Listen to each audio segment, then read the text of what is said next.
राज्यामध्ये पुढील 4 दिवस थंडीचा कडाका असणार असल्याची माहिती हवामान खात्याकडून स्पष्ट करण्यात आलेली आहे। उत्तर भारतातून येणाऱ्या थंड वाऱ्यांमुळे आता संपूर्ण राज्यभरात पुढील 4 दिवस हे कडाक्याच्या थंडीचे असतील, हे हवामान खात्याकडून स्पष्ट करण्यात आलेलं आहे। खरं तर उत्तरेकडून हे जे थंड वारे वाहत आहेत, त्यामुळे कोकण सोडून इतरत्र महाराष्ट्रात हवामानाचा तापमानाचा पारा जो आहे तो सरासरी 1 ते 4 अंशांपर्यंत खाली जाणार असल्याची माहिती देखील समोर येते आहे। नाशिकमध्ये आता थंडीचा कडाका वाढू लागलेला आहे।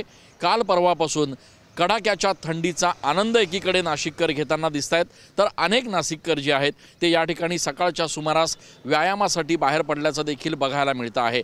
अर्थात असं जरी असलं तरी कडाक्याच्या या थंडीमुळे आणि ऋतुबदलामुळे अनेक नवीन आजारांना सामोरं जावं लागू शकतं आणि त्यामुळे आता नागरिकांनी या संदर्भातली काळजी घेण्याचं आवाहन देखील करण्यात आलेलं आहे।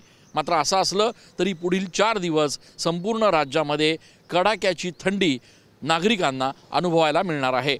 कॅमेरा पर्सन आकाश शिवलेसह मी चंदन पूजाधिकारी, TV9 मराठी।